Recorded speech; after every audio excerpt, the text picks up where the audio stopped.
All right. So, welcome viewers to the next Bond and Botus Facebook Live. Uh, those of you that have been watching weekly know that we've been doing this since many people have been at home or actually not out and about with the COVID-19 situation. And we've tried to cover topics that are of interest to people and that may create financial issues for families going forward. And today our topic will be specifically whether or not we should be sending our kids back to school. There are certainly a lot of strong feelings on both sides of this issue, and um, I'm fortunate today to have my good friend and um, psychologist Dale Wisely with us to uh, offer some expert advice and some perspective on the decisions that we have to make and what's going on. In addition to being a good friend, Dale holds a PhD from the University of Memphis. He's a child and adolescent psychologist, executive director for All In Mountain Brook. Now, Dale, you currently work for Prince of Peace Catholic Church, but you Yeah, spent a long time with Mountain Brook School System. that's right. That's right. Um, I can tell you on a personal perspective, I served for years with Dale on the board of directors of our local crisis center in Birmingham. And Dale is just a strong advocate for um, adolescents, for children, and for people in our society that are hurting. And I've heard him speak many times, and I just feel fortunate to have Dale join us today. Dale, just to get started, can you give us a little bit of background on your experience with education and working with students? Sure, Brad. And I'm so glad to be with you. We've been friends and colleagues for a long time, and it's a great pleasure, as always, to see you and work with you. Yeah, I've been a child and adolescent psychologist in Alabama for 38 years, which kind of freaks me out to think it's been that long. And I started my career at Children's Hospital, where I practiced pediatric psychology and kind of ran the psychology department there for a long time. Then I did private practice for about 10 years. And then my interest had started to shift a little bit. I've been interested in sort of community psychology, advocacy, education, uh, and so I essentially retired from being a clinician and took a job at Mountain Brook, where I served as at the district level as director of student services. I did that for 12 years until I retired from that in 2018. I try to retire, Brad, about every 10 years. And while I was there, I was in charge of a lot of things, including student health, community health at the school, at-risk behavior. The nurses work for us, and school counselors. And so that was a really rich experience. So it's been a great privilege to be able to have that background in psychology and family issues, and then also being kind of on the front lines of public school administration for those years until just here recently. Well, for our viewers that are outside of the Birmingham area, the Mountain Brook City School System is a more affluent area, probably a school system that has a lot more resources than many other school systems. But I know that you've been active in a lot of different capacities with public school administration. Not all of us are fortunate to be able to send their kids to an affluent or a higher end school system. A lot of us have many more difficult challenges. So I've made a list here of some of the things I want to make sure we cover today, Dale. We know that around the country, there are a lot of decisions being made by states, by local governments as to whether or not schools should be reopened, if they are, how they should be reopened. So I think questions that I have and many of our viewers may have. Number one is my child safer at home than in a physical environment with other children? Also, there's a concern. People want to send their children back to school because they're not able to work and homeschool them to the level they need. But is it safe to do that? How can I trust that proper cleaning and social distancing measures are being enforced? Do I have a right as a parent to remove my child from the local school system if I choose to? And most importantly, I think, what can I as a parent do to protect my child from exposure to COVID when I'm not there? Um, these are heartfelt issues. Let's go through them one at a time. You and I have talked a little bit, Dale, but first of all, that big question, is my child safer at home than in school right now? And are children generally safer at home than in school? What do you say? Well, it's kind of a thing that sometimes parents don't want to hear, and I understand this, but it has always been true, even pre-pandemic days, that children are safer at school than at home. That's not a reflection on parents and parenting, but it's easy to demonstrate that. The years I spent at a children's hospital, everybody in pediatric care knows how busy things are in the summer. The emergency rooms are busier. Kids get injured because they're not in school. Their time is unstructured and they have a lot of time on their hands. And recreational accidents occur, during the summertime, drownings and all kinds of things. Even when you factor in these terrible school shootings that we worry about, it's still true that kids are safer at school than at home. And that's just really about kind of physical safety and security. Children also are in school because they need things from their school community. That's a place for socialization. A lot of kids get support from their school and their teachers that they just can't get at home. Sometimes that's because of poverty and parents that are stretched too thin. There's all kinds of reasons for that. So there's also a kind of psychological safety that comes from being at school. I've been encouraging my friends to not to be thinking about this dilemma, which, by the way, you may have to remind me of where I was. I'm about to sidetrack myself, Brad. That's all right. You mentioned, we talked about the years I've been able to accumulate of experience. I've never seen a dilemma like this. In the strict sense of the word, dilemma does not have an easy solution. Anytime you make a choice in a dilemma, you're compromising, and it's kind of like a compromise. Nobody's ever totally happy, Right. And this is a terrible dilemma. And I've been really encouraging my friends to show a lot of, if they can, grace and understanding for the educational decision makers. It's a terrible dilemma for them, because they know what they're dealing with. They're dealing with real risks of having school back in person. We've got a circulating, highly infectious virus. That's a real risk, but they also know there are real risks, as we're just talking about, of having kids stay home. It compromises the quality of their education, as a lot of parents have discovered.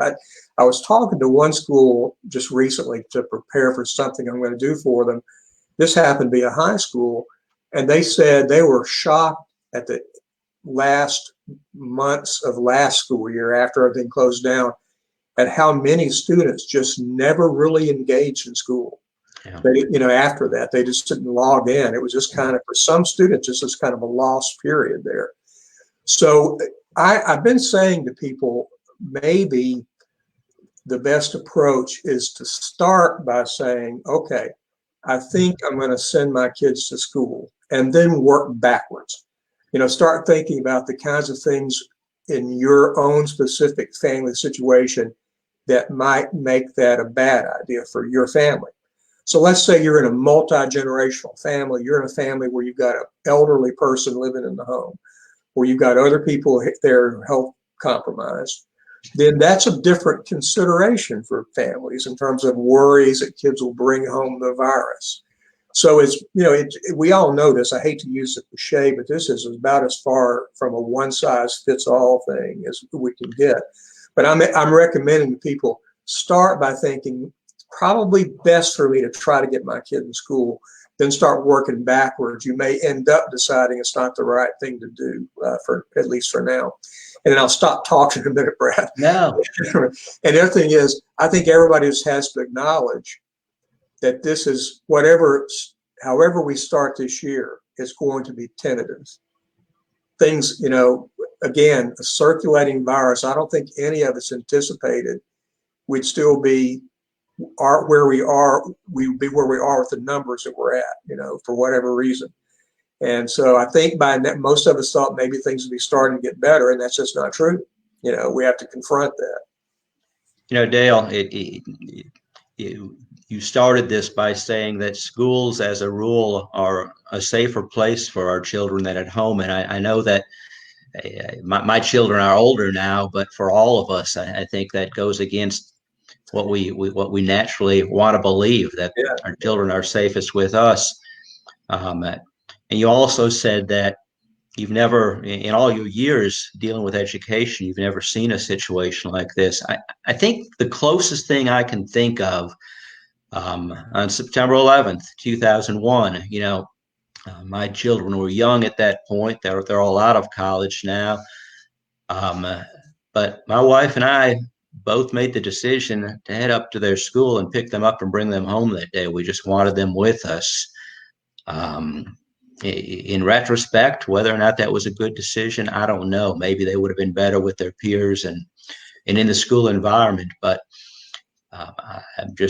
it's a tough decision. So, well, let me add this too, Brad. I think a lot of us, we all want to be the best parents we can be. And sometimes we want to be super parents and we want to be able to do it all. But I think something a lot of parents learned about, after the school year kind of closed down, is what strain it can put on the family to try to do all this at home.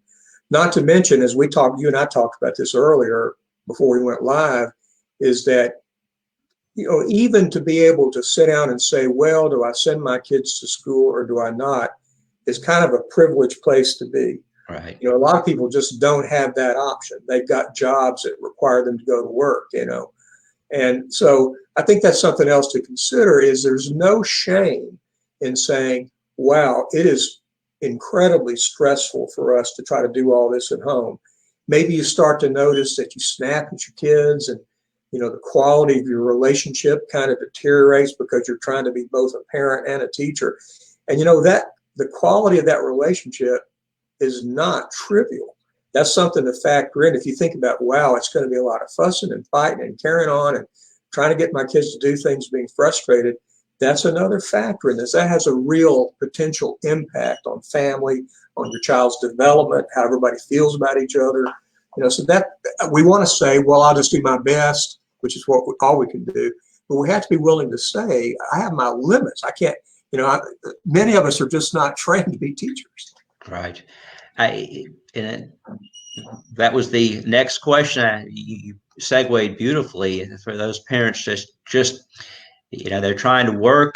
Maybe some of them are trying to work from home. It's very difficult and very stressful while you're also trying to teach your child and with your young children around. And I want to use that just as a brief segue here. The bond and modus law offices have been helping people with financial problems for over 30 years also. Dale, you mentioned the amount of time you've been working in education and working with children. It's hard for me to believe we've been doing this for over 30 years now. But during COVID, all of our offices are offering absolutely free initial consultations for people that are having money problems, people dealing with the anxiety that financial problems can bring. And we're offering these consultations for those of you that are not yet comfortable going out. We're offering them by phone or video from the safety of your home or office, if that's something that you would feel more comfortable with right now. I just know, Dale, and I wanted to get that out there because there are just so many people with overwhelming financial difficulties right now, and those cause anxiety, just like these issues with sending children back to home. So, Dale, what do you know about? I'm concerned if I send my children back, are the schools going to be clean? Can social distancing be enforced? Will there be masks being worn? What do you know about how these issues are being addressed by schools at this point? I don't know whether this is a good thing or a bad thing, to be honest, Brad, but where we are is that school districts are left to make up their own program. And there will be some, generic guidelines. The state of Alabama Department of Education has issued some, but the plan really going forward is for every school to develop their own plans. And those are starting to land, on their websites.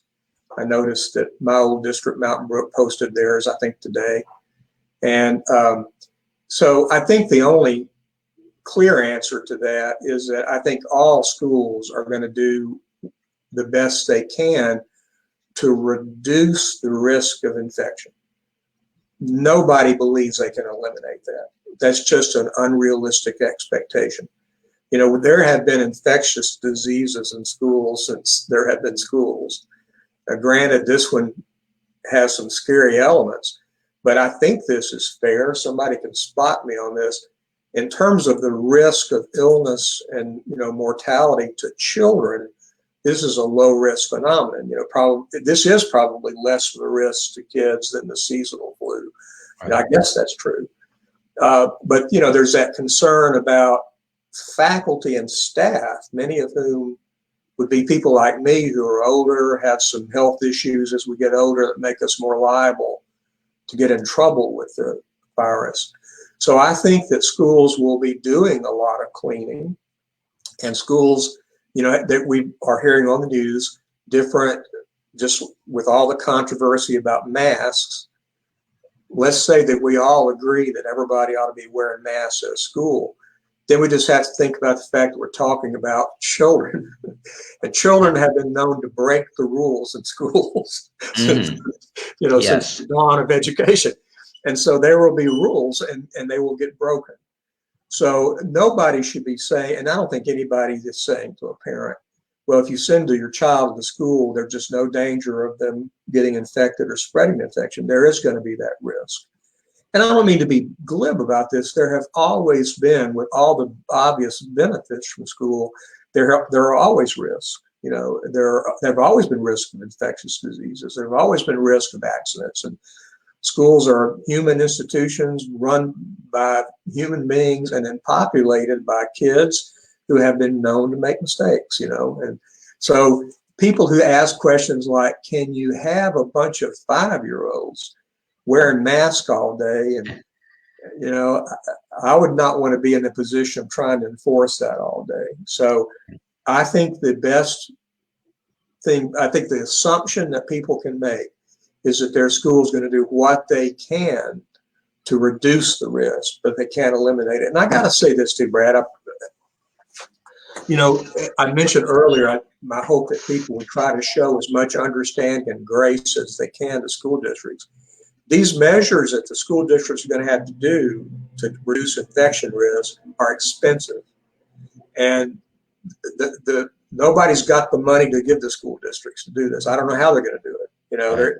The federal government's not offering money for that. The state doesn't have the money in the budget to do that. So that means that schools are going to stretch and do the very best they can. People are going to be working their hindies off, to be honest. The custodians and the teachers, everybody's going to be working harder. And that's why I get a little bit impatient when people are, so quick to be critical of their school's plans. Sure. Because it's such a horrible dilemma. It's another unfunded mandate, that often happens to schools. Thanks for your patience on that. I just needed to get that out. No, it's tough for school districts. They're being told to reopen or perhaps lose funding, and yet there's no money being provided to help them reopen properly. And parents absolutely need to be patient and as you said, show some grace with the people that are having to make these tough decisions. There's one of your questions, I think the last one I've got on my list, I've got it in front of me, is about what parents can do to try to reduce the risk of their kids getting infected. And I think a lot of that is going to be about parents reinforcing what the school rules are at home. Sure. Not if you get a phone call from the school saying junior is not complying with this and that, rather than be defensive of junior, that's an opportunity to sit down with junior and reinforce that. Model at home what they need to be doing at school. So at home, if we're making a habit of making sure we're all washing our hands, that if we as a family, if your child goes with you to the grocery store, making sure that you talk about why people are wearing masks and being socially distant. Now, obviously, as kids get older, they're already aware of that. But particularly for the younger kids, hopefully that kind of behavior practiced at home and modeled at home will carry over so that he or she will try to get with the program at school or try to keep from getting infected or infecting other people. Dale, so, and I actually had not set this out as a question, but what is the alternative here? How has the remote learning gone so far? Um, I think the best data I've seen on that and is not great. Now, in fairness, all we really have to go on is what happened beginning the middle of March when everything closed down. And so there was little time to prepare and disorienting for people both at the school level and at the individual family level. It still feels to me like there's never enough time to prepare. Oh, here we are, all of a sudden a month away or 3 weeks away from school starting, and it's still a big, big project.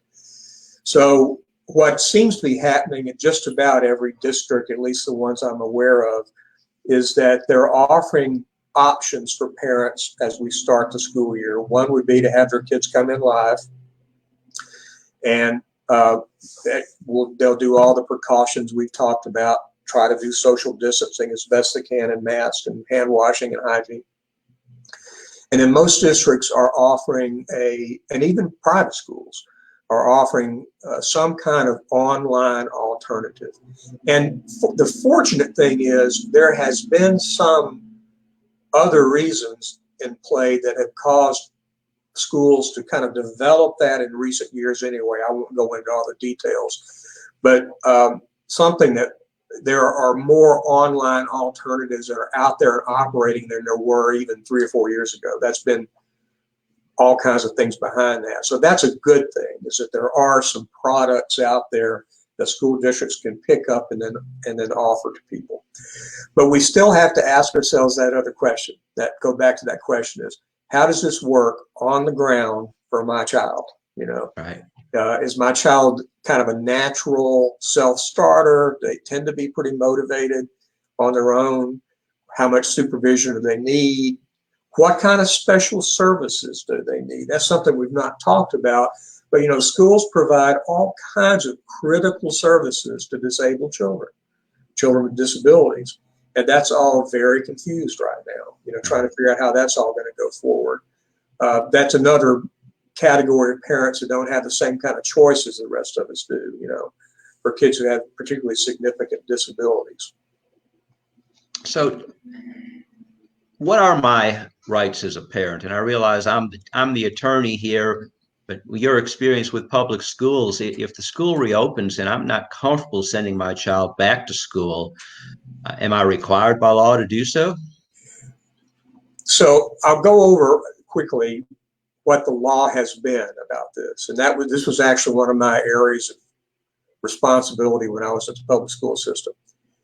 Parents are, of course, legally zoned for their local public school system. And that local public school system is obligated to make sure that student is being educated.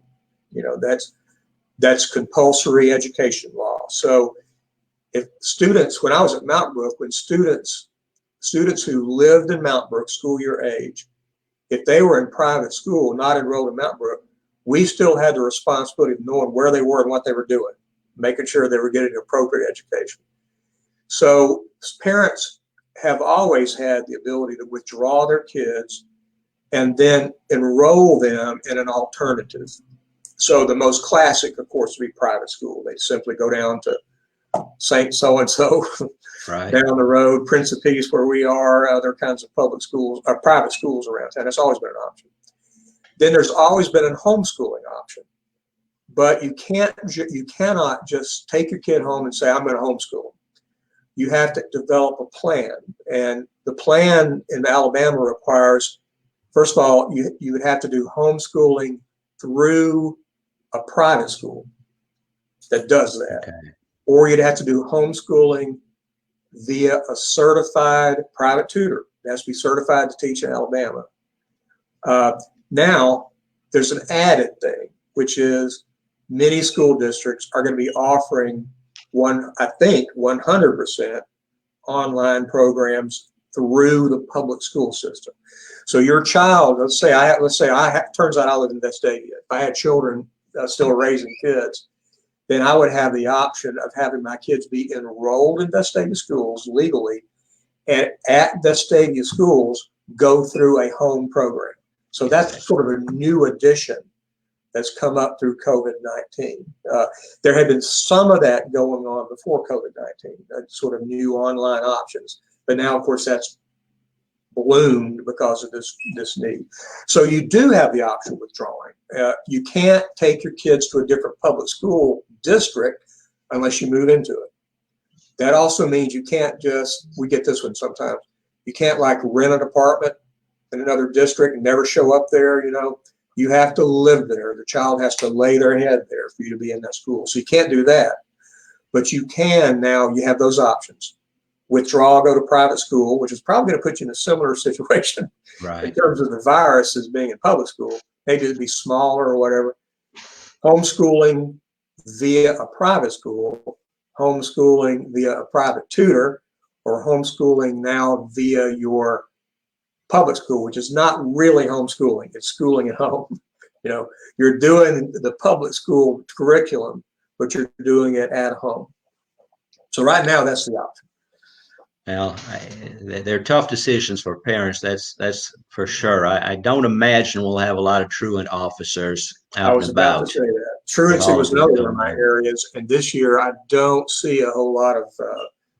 I don't know how they would be able to keep up with that. So, that said, I still really would encourage parents to work with their local district on this. Don't just take a kid out and vanish. That makes work for everybody.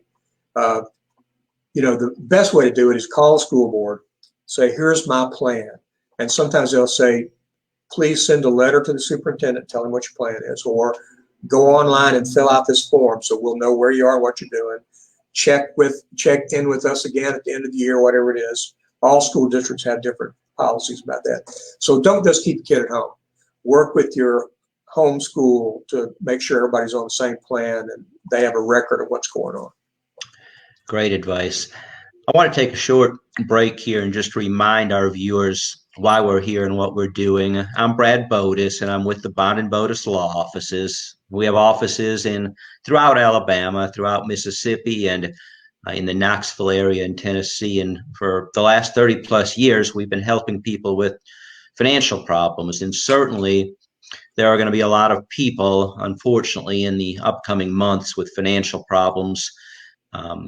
During this time, we are offering absolutely free initial consultations by phone or video. If you're more comfortable with that, you can do the consultation from the safety of your home or office. Our phone number is on the screen. If you'd like to call and schedule an appointment, one of our appointment specialists will be glad to help you now, or you can go to our website where we have a lot of additional information, and you can also request a consultation through our website.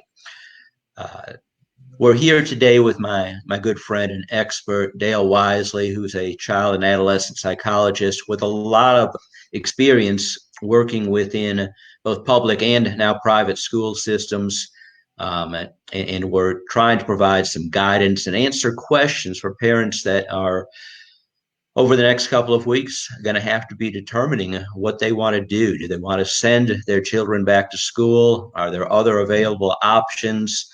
And I want to remind our viewers that these Facebook Live episodes that we're doing weekly are available on our Facebook page. You can go back and watch them later if you'd like to. And if you know of people that might benefit from this conversation that I've had with Dr. Wisely today, it's available. I encourage you to send people back to this page to follow up and watch this video, because Dale's offered some great advice today. Dale, I think what I'd like you to just, and you touched upon this earlier, but just generally, what's your advice to a parent with young children? They're afraid, yet they're financially in a tough place right now because they can't afford to stay home from work. What's your best advice as to what they should be doing and what they should be considering with sending their children back to school? Brad, thank you. I think I want to. This is a bit of a can of worms, but don't panic. I could.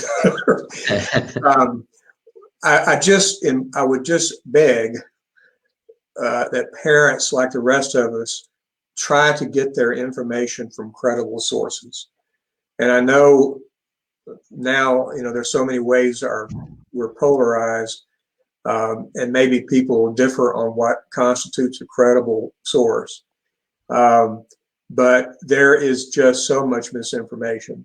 And so my go-to organizations are scientific organizations made up of professionals of different disciplines. So the American Academy of Pediatrics is an example of that. The American Psychological Association. There are human institutions that make errors, but the American Academy of Pediatrics has a long history of just not taking positions on things without really sound science.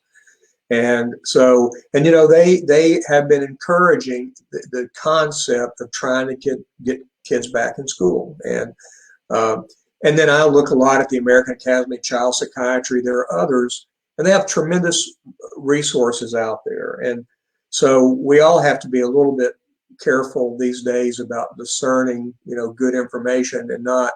But let's try not to rely on anecdotes and what happened to our Aunt Gladys's next door neighbor's kid in Montana, because there's a good chance it didn't even happen to them. Yeah. There's just a lot. We just know that. And social media, with all its benefits, has amplified all that.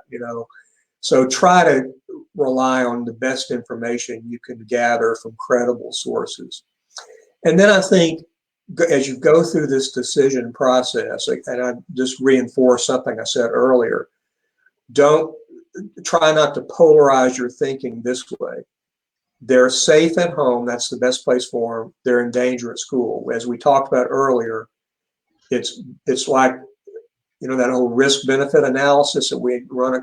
So what are the risks of being at school? And then what are the real benefits of having children at school? What are the benefits of keeping them home versus the things we talked about, the strain on the family, the perhaps compromise for many of us of the quality of education. And then I just want to say this again, don't fail to factor in the impact it's having on family relationships, the emotional tone in the family. You just think about that, particularly I started to say this is particularly true of young kids. It's true of all kids, just different in different ways, is that when the tone at home is a lot of fussing and resentment and anger, that just is not true. That's something that we really need to factor in. And we don't need to blame ourselves for that. If I was a better person or I was a bit more patient person, I wouldn't be yelling at my kids. 38 years of being a child psychologist, I think if I had my grandkids and I had to keep them all day and get them online, I don't know that you've heard hollering, screaming. I've been there, and so that's another place to extend ourselves some grace. That some of us are just not equipped to do that. I don't know that I am. I don't know that I'd be able to handle it if I, trying to take care of that. So I think to factor that in. I think to also remember that the decision about what to do about school has always been about assuming some risk, letting go of some things. One of the things we're aware of in schools is what a profound thing it is. I mean, compulsory laws about education aside, when a parent chooses a school for their children, they're turning their babies over to us. And somebody I worked with for a long time in education said parents believe that their number one priority at school is their child's education, but it's not. Their number one priority is know somebody's loving on their kid during the day and keeping them safe. That's really hurt. I don't know how I kept a job for so long. I used to tease my school board and say that I think education's overrated. What I really meant by that is the curriculum piece of the day is important, but you can't discount that emotional connectedness and that care. And that's why I think school is often a major source of that for children. That socialization, that support they get from adults, all those things are important, and that needs to be factored into this. It's not to belabor it. It's not about safe at home versus in danger at school. It's just not that simple. I think also that's related to kind of the business of can you work out just the logistics of being able to handle this at home? Most of us are not teachers. Most of us are not cut out to be teachers. That's why teachers ought to make $1 million a year, in an ideal world, because it's such an incredible job and so difficult to do. We used to think about in schools, and sometimes I think we ask our teachers to do a job that's just about impossible. Love on all these kids, know who they are, try to keep up with the curriculum. And we just have to ask ourselves if we're really equipped to do that, as parents. There's also a little bit of a danger when we are homeschooling kids of crossing up the role of the parent with the role of the teacher. And there's a reason why historically those have been separated, so that's in there too. So those to me are the questions to be asking yourself as you go through the process. A point you've made, and it's important to this issue, but really to so many issues we deal with this COVID pandemic, and that is be supportive of one another, be supportive of these education personnel that are trying to make tough decisions and educate our children right now. I was my wife and I were fortunate enough to be able to send our children to a private school. They attended Briarwood Presbyterian School here in Birmingham, and I'll never forget my eldest son's first day of kindergarten. During orientation, Dr. Burl Kiner talked to all of the parents, and he said, everybody loves our rules here at Briarwood Christian School until they apply to your child. And he encouraged all of us to understand that the rules have to be enforced uniformly. I could talk about that. You don't want to open that up. It's something I'll say this briefly. And I mean this. I have really encouraged parents to think about that if your child gets a little bit of trouble at school or a lot of trouble at school, I have been convinced, and this was long before I became a school administrator, that the best money for the parent is always going to be on supporting that school, even if you think they're wrong. Because if you fight with a school and your child knows you're fighting with the school, it undermines them. And it also gives your child a message, which is, if you make a mistake, I'm going to bail you out of jail, literally and maybe figuratively, and then maybe later literally. I'm going to always fix it for you. And I don't think that's a very good message. So I think if you get crossways with the school about, say, a disciplinary matter or a rule, I think it's much better to say to your kid, yeah, I don't know if they're right or not. They may not be, but suck it up. I don't know about you, Brad, but about every day I feel like somebody's accusing me of something I didn't do. Right. And I think it's not a bad message to kids that happens sometimes. And, we just have to deal with it, So I've always been a little bit worried about parents who feel like they're both their child's parent and their defense attorney. I'm not sure that's that's not a healthy thing for kids. So that's an aside, but you let me walk right into it. So. But that underscores another point. Children learn from watching how you deal with school officials. Children learn so much more through the school experience than strictly academics. And that's something we miss when we try to educate our children online alone. Can you comment as to that, as to the educational process? It's more than just academics, isn't it? Oh my gosh, yeah. Brad, you and I are a similar demographic. And you and I both went through school when it was much more of what educators now call stand and deliver. We're all facing forward and a teacher is telling us the stuff they learned in college or whatever. I'm overstating this a little bit to make my point, but it was a much more passive process for a long, long time. And I'm not always on board for the latest innovations in school, but I have seen really wonderful developments in a more participatory style of learning. So now rather than, for just as an example, rather than saying to kids, here is this scientific fact or whatever, you design work for those students, often collaborative, but not always. But you design educational experiences for kids so they will discover that on their own and not just be told that. And I think about this because I always think about my high school physics teacher, who I can remember to this day. I did not become a physics person, but there are things I remember about that class. I think I remember more from his class than any other class I ever took, because he had an early intuition about showing things, creating experiences for us that really reinforced a lot of our learning. I think, in the early 70s, he sort of had that.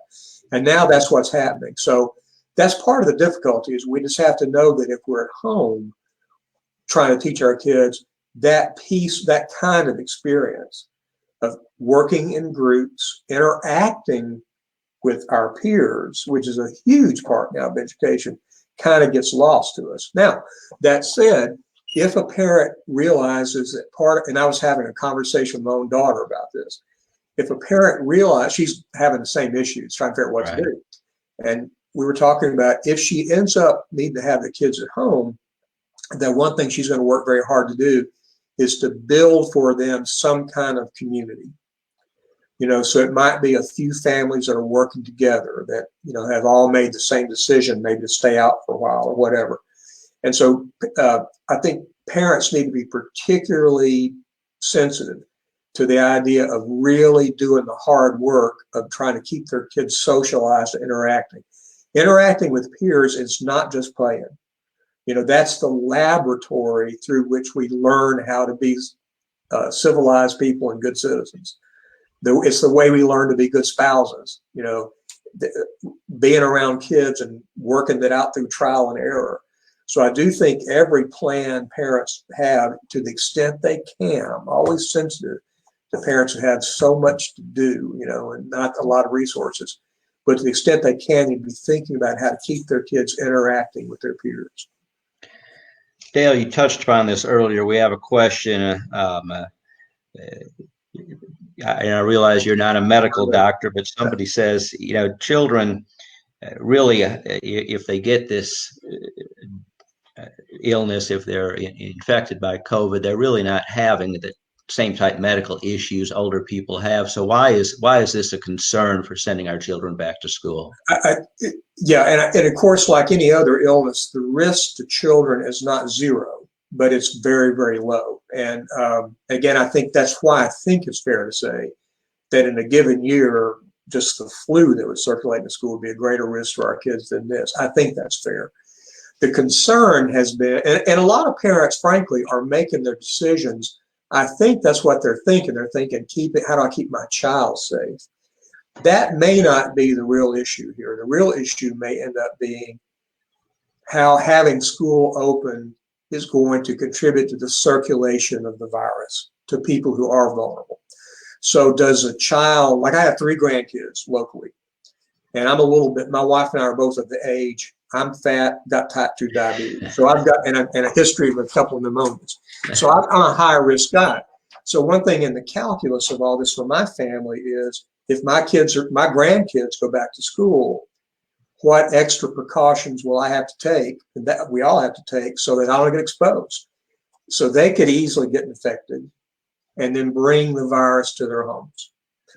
The other risk, of course, is that as the virus circulates in a school, which it will, I mean, like I say, we can reduce this, can't eliminate it. Will faculty and adult staff get infected and get ill? And that's someone I was having a conversation with about school. We were talking about sending her kids back, and I said to her, this is a very conscientious person, I said, what is your main worry? And she said, I'm worried that we're going to kill the faculty. And I kind of was startled by that. And then she stopped and explained. She said she didn't want to be a part of something that could lead to illnesses or, God forbid, death among family members. Well, that is a real concern. I had to say to this person, no, that's not entirely her responsibility. You know, that's, you can't take on that responsibility. We have to do what we do need to be community minded, but we also just have to do what's right by our children. And it's just one of the things that makes it all the more complicated. I have no idea if I answered that person's question. Well, that being said, we don't do it often enough. I personally want to thank every teacher out there. You already make tremendous sacrifices. You work ungodly hours. You use your own resources. And having to make the decisions you're making right now, we are just so appreciative of teachers and what you do for our children. So many good teachers out there and other education professionals like yourself, Dale. We appreciate you. It's not said enough, so thank you. Dale, I really appreciate you being here. We have put across the bottom of the screen some links to other trusted professional associations that you suggest people reach out to for guidance. Work together, folks. Don't either rely on or contribute to the nonsense that can be out there on social media, to the gossip that can be out there. Try to work together and provide one another with support and with accurate information. We are again doing these special Facebook Live episodes every Wednesday at 1:00 p.m. Central Standard Time. We're doing them to help people with issues, both financial issues and non-financial issues that we're all dealing with during this COVID pandemic. This episode, Dale, I just can't thank you enough. Your expertise and guidance, answers to some of these questions have been tremendous. This episode, I think, will be meaningful to a lot of people, and I encourage those of you watching now to remember that this episode will be available on our Facebook pages. And if you know somebody that could benefit from good, sound advice that Dr. Dale Wisely has provided, remind them to go to our Facebook page and listen to this episode. I again want to remind people that the Bond and Bodas law offices located in Alabama, Mississippi, and Tennessee want to help you. We encourage you to be proactive. We know a lot of you are missing paychecks. We know a lot of you have had to shut down your businesses. We know that financial issues similar to going back to school issues can create a lot of anxiety and stress for families. We have been helping people with money problems for over 30 years. We're offering absolutely free initial consultations with a licensed, experienced attorney. You can do them online. You can do them over the phone by video. We want you to be safe and we want you to feel safe, but you need to be proactive. You need to reach out for good advice. And we know that sending your children back to school right now is just something tough that you're dealing with. But we wanted to provide this information to you today. Dale, is there anything you'd like to say in closing to our viewers that you think that we may have left out that's important with going back to school? No, just very generally, Brad, and thank you so much for this opportunity. I love sharing what ideas I have, even when at times like this when it's hard to know the right thing to do. But I just think ask everybody to try to get a breath, really try to factor in everything, and we all have to respond to our best judgment. And sometimes not only what our mind says to us, but what our heart speaks to us. And we know our children and we know our families. We just need to be kind of brave about this and not only, to not only think about what we can do for our kids if we do decide to keep them home, but also realize our limits on that, we're not equipped to do everything. But, it's a tough time. I think there's also that whole misery loves company thing, which is it's an issue that just about every parent in North America is struggling with right now today. And so there's, some comfort, I hope, in people. It's an opportunity to reach out, talk to your neighbors, talk to your friend, bounce ideas off each other, and I think it will help people land in the right place. But thank you so much, Brad. Thank you, Dale. On behalf of Dale Wisely, on behalf of the Bond and Bonus Law offices, we want you to know that resources are available. We appreciate you listening in today. I want to say one more time, thank you, teachers. And parents, please be supportive of your children's teachers. These are very difficult times, and we all need to work together. Until next week at 1 p.m., we're signing off. Thanks, and have a great rest of the week. Thank you, Dale. You bet. Bye-bye.